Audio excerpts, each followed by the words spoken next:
میری حافظ قرآن بیوی نے 100 بچیوں کو قرآن پاک حفظ کروایا تھا، مگر جب اس کی وفات ہوئی تو روز اس کی قبر پھٹ جاتی اور اس کی قبر سے دھواں نکلتا۔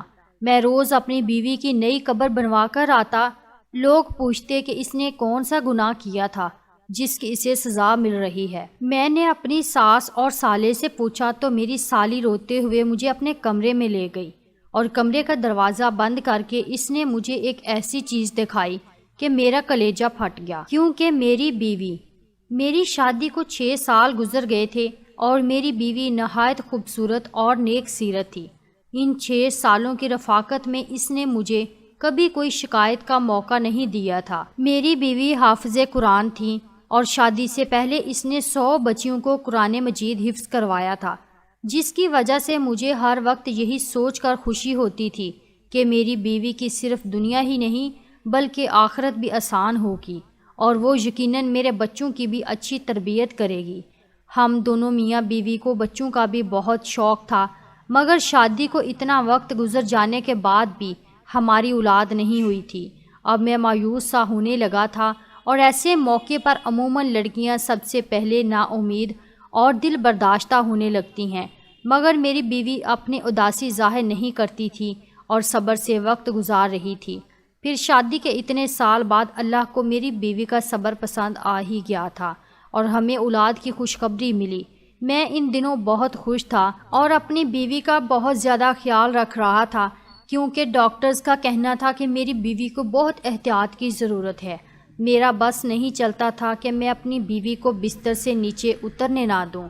ہماری بہت زیادہ احتیاط اور دعاؤں کے باعث اللہ تعالیٰ نے ہمیں صحت مند اور پیارا سا بچہ دیا تھا، مگر بچہ پیدا ہوتے ہی میری بیوی کی طبیعت ایک دم سے بگڑ گئی تھی۔ میں نے ایسا تو بالکل نہیں سوچا تھا کہ بچہ ہوتے ہی میں اپنی بیوی کو کھو دوں گا۔ اپنی بیوی کی طبیعت کا سن کر میں نے اللہ سے اس کی زندگی کی بہت دعائیں مانگی، مگر میری دعائیں رد ہو گئیں اور میری بیوی اللہ کو پیاری ہو گئی۔ میں غم سے بے حال ہو رہا تھا۔ سب جاننے والے میرے لیے افسوس کا اظہار کر رہے تھے اور میں غم زدہ سا ایک کونے میں بیٹھا ہوا تھا۔ جب غسل وغیرہ دے کر تدفین کے لیے ہم قبرستان پہنچے تو آسمان پر بالکل سیاہ بادل پھیلا ہوا تھا اور دن کے وقت بھی ایسا لگ رہا تھا جیسے رات ہو گئی ہو۔ یوں ہی میری بیوی کو دفن کیا گیا، نہایت تیز بارش شروع ہو گئی اور ایسی طوفانی ہوائیں چلنے لگی کہ سب حیران و پریشان رہ گئے۔ بیوی کو دفن کرنے کے بعد ہم سب اپنے اپنے گھروں کو پہنچے تھے۔ مجھے ایسے لگ رہا تھا جیسے موسم بھی میرے ساتھ میری بیوی کی موت کا غم منا رہا ہو۔ رات دیر تک تیز طوفانی جھکڑ چلتے رہے تھے۔ میرا بچہ فل وقت میری بیوی کے گھر والوں نے سنبھالا ہوا تھا اور وہ لوگ بھی میرے گھر پر ہی قیام پذیر تھے، اس لیے میں بھی بچے کی طرف سے بے فکر ہو کر اپنے کمرے میں اکیلا بیٹھا اپنی بیوی کو یاد کرتا اور اسے یاد کرتے کرتے میری آنکھ لگ جاتی۔ صبح کے قریب میں نے خواب دیکھا کہ میری بدحال سی بیوی بہت بری طرح رو رہی ہے۔ اپنی بیوی کو اتنی بری طرح روتا دیکھ کر میں تڑپ اٹھا تھا اور عین اسی وقت میری آنکھ کھل گئی۔ باہر طوفانی بارش اور ہوائیں اب تھم چکی تھی اور آسمان بھی صاف ہو چکا تھا۔ اب مجھے وہ خواب پریشان کر رکھا تھا۔ میں نے ہمیشہ اپنی بیوی کو ہنستے مسکراتے ہی دیکھا تھا۔ اس کا اس طرح رونا، اس کا اس طرح خواب میں رونا مجھے بھی بہت گھبراہٹ میں مبتلا کر گیا تھا۔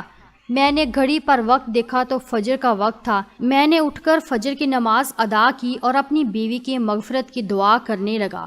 ویسے تو مجھے پورا یقین تھا کہ میری بیوی جیسی نیک صفت نمازی اور حافظ قرآن عورت کو اللہ نے قبر کی تنگی سے بھی نجات دے دی ہوگی۔ میں نے دعا کے بعد اٹھ کر کمرے سے باہر جھانکا تو سب لوگ نماز پڑھنے میں مصروف تھے۔ میں نے اپنے بیٹے کا پوچھا تو میری بیوی کے بھائی نے مجھے بچہ لا کر دیا۔ وہ سکون سے سو رہا تھا۔ میں مطمئن ہو گیا اور کتنی دیر اپنے بیٹے کو سینے سے لگا کر بیٹھا رہا۔ اپنے بچے کو پیار دے کر میں گھر سے نکل کر سیدھا قبرستان پہنچ گیا۔ میں اپنی بیوی کے لیے قرآن پڑھنا چاہ رہا تھا اور کچھ رات والے طوفان کے بعد میں اس کی قبر کی حالت کا بھی اندازہ لگانا چاہ رہا تھا۔ میں قبرستان پہنچ کر اپنی بیوی کی قبر کے پاس پہنچا تو اس کی قبر کی حالت دیکھ کر میرے رونگٹے کھڑے ہو گئے تھے۔ میرا دل خوف سے پھٹنے والا ہو رہا تھا، کیونکہ جس عورت کو میں نیک اور جنتی سمجھ رہا تھا اس کی قبر پر ایسا عذاب آیا ہوا تھا کہ مجھ جیسا مضبوط سا مرد بھی اندر تک دہل گیا تھا۔ میری بیوی کی قبر پھٹی پڑی تھی اور اس میں سے دھواں نکل رہا تھا۔ وہاں اتنی تپش تھی کہ میرا وہاں کھڑا ہونا مشکل ہو گیا تھا۔ کوئی مزدور بھی میری بیوی کی قبر بنانے کو تیار نہیں تھا۔ بڑی مشکل سے مجھے ایک مزدور ملا جس نے مجھ سے 4 گنا زیادہ پیسے لیے اور میری بیوی کی قبر پر مٹی ڈال دی۔ یہ سب اس مزدور نے دور سے کھڑے ہو کر کیا تھا۔ میں گھر پہنچا تو میری حالت نہایت خراب ہو رہی تھی۔ سب نے میری حالت کو بیوی سے جدائی کا غم سمجھ کر مجھے سہارا دیا اور تسلی دینے لگے، جبکہ میں حیران تھا کہ آخر میری بیوی پر اللہ کا عذاب کیوں آیا تھا۔ وہ تو نیک عورت تھی، میری نظر میں تو میری بیوی کی ایسی کوئی غلطی نہیں گزری تھی۔ میں سوچ سوچ کر پاگل ہو رہا تھا کہ میری بیوی کی اصل حقیقت کیا ہے، اور جب مجھ پر اپنی مرحوم بیوی کی حقیقت کھلی تو میرا دل پھٹ گیا تھا۔ میرا نام محسن ہے، میں اپنے والدین کی اکلوتی اولاد تھا۔ ہمارے گھر میں کل 4 افراد رہتے تھے، میں، میرے ماں باپ اور میری ایک بیوہ پھپھو، اور جو میری ماں جیسی تھی۔ میں جب کالج میں پڑھتا تھا تب میری والدہ کا انتقال ہو گیا اور ہم 3 لوگ باقی رہ گئے۔ ماں کو کھونے کا غم مجھ پر پھر بھی بہت بھاری ثابت ہوا تھا۔ میری ماں بہت نیک عورت تھی۔ مجھے میری پھپھو اور میرے ابا نے میری ماں کا غم بھلانے کے لیے بہت سہارا دیا اور ہر وقت میرے ساتھ لگے رہتے تھے۔ وہ دونوں کوشش کرتے تھے کہ مجھے اکیلا نہ ہونے دیں۔ میں ہمیشہ سے ہی ان کی توجہ کا واحد مرکز رہا تھا۔ پھر میں بھی کچھ عرصے بعد سنبھل گیا اور دوبارہ سے اپنی تعلیم کا سلسلہ شروع کر دیا۔ میں پڑھائی سے فارغ ہوا تو میرے ابا اور پھپھو کو میری شادی کا شوق ستانے لگا۔ میں نے حامی بھری تو زور و شور سے میرے لیے لڑکی تلاش کی جانے لگی۔ تب میری پھپھو کو اپنے مرحوم شوہر کے خاندان میں ایک لڑکی کا خیال آیا جس سے پھپھو کا اب بھی ملنا جلنا رہتا تھا۔ انہوں نے ہمیں بتایا کہ وہ لڑکی کم عمری سے ہی بہت سنجیدہ اور نیک تھی۔ اس کے والدین نہیں تھے اور وہ 2 بہنیں تھیں اور صرف ایک چھوٹا بھائی تھا۔ اس نے بہت بہادری سے حالات کا مقابلہ کیا تھا اور اپنے دونوں بہن بھائیوں کو اکیلا پالا تھا۔ حالانکہ وہ خود بھی اتنی بڑی نہیں تھی، وہ نمازی اور حافظ قرآن تھی۔ گھر میں بچیوں کو قرآن مجید بھی پڑھاتی تھی اور اس کی دعا اور اس کے دیے ہوئے قرآنی توعیزات میں بہت اثر تھا، جس کی وجہ سے وہ تھوڑا بہت کما کر اپنا گھر چلا رہی تھی۔ میں نے یہ سب سنا تو بہت خوش ہوا۔ میں نے اسے دیکھے بنا ہی اس کے لیے حامی بھر لی اور پھپھو نے پہلی فرصت میں ہی اس کے خاندان کے بڑوں سے مشورہ کر کے میرا رشتہ اس لڑکی سے طے کر دیا اور جلد شادی بھی طے کر دی۔ میرا رشتہ طے ہوا تو میری بیوی نے یہی شرط رکھوائی کہ وہ بعد میں بھی اپنے بہن کی شادی ہونے تک اور بھائی کی تعلیم پوری ہونے تک ان دونوں کی مالی امداد کرتی رہے گی۔ مجھے اس بات سے کوئی اعتراض نہیں تھا، بلکہ میں نے سوچ لیا تھا کہ اگر مجھ سے بھی کوئی مدد ہو سکی تو کر دیا کروں گا۔ رشتہ طے ہونے کے بعد ہماری شادی کر دی گئی۔ میں نے اپنی بیوی کو دیکھا تو اس کا اسیر ہو گیا۔ وہ نہ صرف اچھی سیرت کی مالک تھی بلکہ بہت خوبصورت بھی تھی۔ اس کے ساتھ چند دن رہ کر ہی میں اس کے بہت قریب ہو گیا تھا۔ وہ ہمیشہ دوسروں کی مدد کرنے کو تیار رہتی تھی۔ میری بیوی عین میری پھپھو کی بتائی ہوئی باتوں کے جیسے ہی تھی۔ اس نے کبھی مجھے کوئی پریشانی نہیں دی تھی اور میرے آرام و سکون کا بھی خیال رکھتی تھی۔ ہمارے گھر میں خوشحالی اور سکون تھا، بس صرف اولاد کی کمی تھی۔ وہ مجھے محسوس تو بہت زیادہ ہوتی تھی، مگر اپنی بیوی کے صبر سے مجھے بہت سہارا ملا ہوا تھا۔ ہماری شادی کے تیسرے سال ہی میرے ابا وفات پا گئے تھے۔ اپنے ابا کی وفات اور اپنی بے اولادی نے مجھے بہت زیادہ بے سکون کر دیا تھا۔ میرے اندر صبر اور شکر ختم ہونے لگا تھا۔ ایسے میں میری بیوی تھی جو مجھے ہر وقت اللہ کی مہربانیاں اور نعمتیں یاد دلاتی تھی۔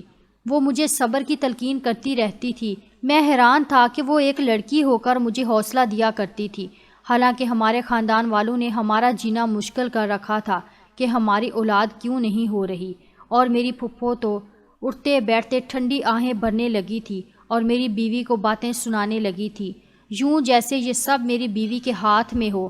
میں اپنی پھپھو کو سمجھا سمجھا کر تھک چکا تھا۔ الٹا وہ ہم دونوں سے لڑنے لگتی تھی کہ ہمیں علاج کروانا چاہیے تاکہ ہماری اولاد ہو سکے۔ اسی پریشانی میں وقت گزرتا چلا گیا۔ جب ہماری شادی کو 6 سال ہونے والے تھے تب ہمیں اولاد کی خوشخبری مل گئی۔ ہم تینوں جیسے پھر سے جی اٹھے تھے۔ میں نے اور پھپھو نے میری بیوی کا خیال بھی بہت رکھا تھا اور بہت احتیاط کی تھی۔ میرا بیٹا ٹھیک ٹھاک اور صحت مند پیدا ہوا تھا، لیکن میری بیوی کی طبیعت بگڑ گئی تھی اور وہ موت کے منہ میں چلی گئی تھی۔ یہ سب بہت اچانک ہوا تھا اور میں اس صدمے کے لیے بالکل تیار نہیں تھا۔ اپنے بچے کی تربیت کے حوالے سے میں نے اور میری بیوی نے مستقبل کے بہت منصوبے بنائے ہوئے تھے، مگر موت کسی کے ارادوں اور مرضی کی محتاج ہی کب ہوتی ہے۔ جس کا وقت جب آ جائے اسے اللہ کے پاس لوٹ کر جانا پڑتا ہے، مگر اپنی بیوی کی قبر کی ابتر حالت اور اس پر آیا عذاب مجھے دھچکا پہنچا گیا تھا۔ ہر مشکل حال میں بھی میں نے اپنی بیوی کو صابر و شاکر دیکھا تھا۔ مجھے ڈھونڈنے سے بھی کوئی خامی نظر نہیں آتی تھی۔ میں اتنا تو جانتا تھا کہ اللہ ناانصاف نہیں ہے۔ ایسا تو ہو ہی نہیں سکتا کہ میری بیوی کے حقیقی اعمال سے اللہ ناواقف ہو۔ مجھے حیرت اور صدمہ تھا کہ میں اتنا عرصہ اپنی بیوی کے ساتھ رہ کر بھی اسے جان نہیں پایا تھا۔ مجھے دکھ یہ بھی تھا کہ اگر میری بیوی کوئی گناہ کر بھی رہی تھی تو کاش مجھے پہلے پتہ چل جاتا، تاکہ میں اسے اس گناہ سے روک لیتا اور اس عذاب سے بچا لیتا۔ میں پچھتاوے میں مبتلا تھا۔ گھر میں ان دنوں کیا چل رہا تھا اور میرا بیٹا راتوں کے وقت کون سنبھال رہا تھا، مجھے کچھ خبر نہیں تھی۔ میں بس اپنے مرحوم بیوی کے لیے بے چین رہتا تھا اور اللہ سے اس کی مغفرت کی دعا کرتا رہتا تھا۔ ایک روز پھپھو اچانک میرے پاس آئی اور سنجیدگی سے بولی کہ انہیں مجھ سے ضروری بات کرنی ہے۔ میری پھپھو نے مجھ سے جو بات کی وہ مجھے ایک دم غصہ دلا گئی تھی۔ میری بیوی کو مرے ابھی مشکل سے 20-21 روز ہوئے تھے۔ میری پھپھو میری دوسری شادی کرنا چاہ رہی تھی۔ میں پھپھو سے ناراض ہونے لگا کہ انہیں میری مرحوم بیوی کا احترام کرنا چاہیے اور کم سے کم اتنی جلدی مجھ سے شادی کی بات نہیں کرنی چاہیے، جبکہ میں ابھی صدمے میں تھا۔ پھپھو نے میری ناراضگی دیکھی اور مجھ سے کہنے لگی کہ وہ بوڑھی ہو گئی ہیں، اس لیے مجھے یا میرے بیٹے کو نہیں سنبھال سکتی۔ انہیں بھی میری بیوی کی موت کا دکھ تھا۔ جب میں نے پھپھو کی ان باتوں کا کوئی بھی اثر نہ دیا تو پھپھو نے مجھ سے کہا کہ بیٹا ٹھیک ہے، تم اپنا بیٹا خود سنبھال لو یا پھر اپنا بیٹا اسی کو دے دو جو اسے دن رات ماں کی طرح سنبھال رہی ہے۔ میں پھپھو کی بات پر حیران ہوا تھا کہ میرا بیٹا کون سنبھال رہا تھا، کیونکہ میرے اندازے کے مطابق تو میرے بیٹے کو پھپھو ہی سنبھال سکتی تھی۔ مگر جب میں نے یہی سوال پھپھو سے کیا تو اس کے جواب نے مجھے بالکل لاجواب کر دیا تھا۔ پھپھو نے بتایا کہ میرا بیٹا اتنے روز سے میری مرحوم بیوی کی چھوٹی بہن سنبھال رہی تھی، پھر وہ چاہتی تھی کہ میں اپنی بیوی کی چھوٹی بہن سے نکاح کر لوں تاکہ میرے بیٹے کو ماں کا پیار ملتا رہے اور ہمارا گھر بھی سنبھل جائے۔ میں پھپھو کی بات ماننے کو تیار نہیں ہو رہا تھا۔ میں اپنی بیوی کی جگہ کسی کو دینے کے لیے ابھی تیار نہیں تھا، مگر پھپھو کا دن بدن مجھ پر زور بڑھتا جا رہا تھا۔ وہ ہر دن مجھے میرا بیٹا دکھاتی تھی جو نہا دھو کر بالکل صاف ستھرا ہوتا تھا۔ پھپھو کی ضد تھی کہ میں اپنے بیٹے کی خاطر اپنی بیوی کی بہن سے نکاح کروں اور اسے ہمیشہ کے لیے اپنے گھر میں رکھ لوں۔ میں نے اپنے کام پر جانا شروع کر دیا تھا۔ میں سارا دن گھر سے باہر رہتا اور واپس آ کر خاموشی سے پھپھو کی ضد سنتا رہتا تھا۔ ایک روز پھپھو نے مجھے بتایا کہ میرا سالہ ملک سے باہر جا رہا ہے۔ میں چونک گیا۔ مجھے میری بیوی اپنی زندگی میں ہی بتا چکی تھی کہ اس کے بھائی کی تعلیم مکمل ہو چکی ہے اور وہ نوکری کے لیے ملک سے باہر جانا چاہتا ہے۔ میری بیوی کوشش میں تھی کہ اس کے بھائی کے باہر جانے سے پہلے اس کی بہن کی شادی ہو جائے تاکہ وہ بعد میں اکیلی نہ رہ جائے، مگر اسے کوئی مناسب رشتہ نہیں مل رہا تھا۔ اب اپنی بیوی کے بھائی کے باہر جانے کا سن کر مجھے اس کی بہن کا خیال آیا تھا۔ تب میں فکر مند ہو گیا۔ اب مجھے خیال آ رہا تھا کہ اگر میں مزید انکار کروں گا تو میری سالی میرے بیٹے کو سنبھالنے کے چکر میں ساری عمر کے لیے کنواری بیٹھی رہ جائے گی، یا پھر اس کی شادی کر دی جائے گی اور میرے بیٹے کو سنبھالنے والا کوئی نہیں ہوگا، کیونکہ پھپھو تو واقعی بیمار اور کمزور ہو گئی تھی اور ان کی بینائی میں بھی کمی ہوتی جا رہی تھی۔ میں سوچ کر پریشان ہونے لگا اور تھک ہار کر میں نے اپنی پھپھو کی بات ماننے کا فیصلہ کیا اور ایک روز کام پر جانے سے پہلے پھپھو کو جواب دے دیا کہ وہ جیسا چاہتی ہیں کر لے، مجھے اعتراض نہیں ہے۔ میرے جواب نے میری پھپھو کو خوشی سے نہال کر دیا تھا۔ میرے جاتے ہی شاید انہوں نے پیچھے تمام تیاریاں شروع کر دی تھی۔ میں جیسے ہی کام سے شام کے وقت واپس آیا، یہ دیکھ کر حیران رہ گیا کہ پھپھو نے میرے نکاح کی ساری تیاری مکمل کر لی تھی۔ میں تو ویسے بھی اس بات کے لیے خود کو راضی کر چکا تھا، تبھی میں خاموشی سے نکاح خواں کے سامنے بیٹھ گیا اور اپنے بیٹے کی خاطر یہ نکاح کر لیا۔ نکاح کے بعد میں اداس تھا، اپنے کمرے میں بند ہو گیا تھا۔ مجھے پریشانی تھی کہ نہ جانے میری یہ دوسری بیوی اپنی بڑی بہن کی طرح سمجھدار اور خوش مزاج تھی یا نہیں، اور یہ بھی کہ نہ جانے وہ میرا گھر کیسے سنبھال پائے گی۔ مجھے نہیں لگتا تھا جیسے میرا دل اپنی پہلی بیوی سے مطمئن تھا ویسے دوسری بیوی سے کبھی مطمئن ہو پائے گا۔ اس نے کہا کہ بات بھی میرے وہی معاملات تھے۔ میں صبح سویرے کام پر چلا جاتا، شام کے وقت گھر لوٹتے ہی اپنے کمرے میں بند ہو جاتا تھا۔ میری دوسری بیوی نے خاموشی سے میرا ہر کام سنبھال لیا تھا۔ میرا کمرہ بھی اب بالکل صاف ستھرا رہنے لگا تھا۔ نہ چاہتے ہوئے بھی میرا دماغ اس بات کو سوچنے لگا تھا کہ عجیب بات تو یہ تھی کہ میں نے آج تک اپنی دوسری بیوی کو دیکھا تک نہیں تھا۔ میں نہیں جانتا تھا کہ وہ کیسی لڑکی ہے، کیونکہ میری پہلی شادی پر بھی اس نے مجھ سے پردہ کیا تھا۔ کیونکہ میری بیوی دینی معاملات کی سب سمجھ رکھتی تھی، اس لیے اس نے اپنی بہن کا مجھ سے پردہ کروایا تھا، اور وہ پردہ آج اسی لڑکی سے نکاح ہو جانے کے بعد بھی قائم تھا۔ ایک روز میں کام سے جلدی واپس آیا اور اپنے کمرے میں اپنی دوسری بیوی کو دیکھ کر حیران رہ گیا۔ وہ اپنی بڑی بہن سے بھی زیادہ خوبصورت تھی، مگر ایسا نہیں تھا کہ میں حسن پرست تھا اور مجھے اس کا حسن متوجہ کر رہا تھا۔ مجھے جس بات پہ اس کی طرف متوجہ کیا تھا وہ اس کے چہرے پر پھیلا سکون اور نرم تاثرات تھے۔ اسے دیکھ کر مجھے ایسا لگا تھا کہ جیسے وہ اپنی بہن کی موت سے بھی خوش اور مطمئن ہو۔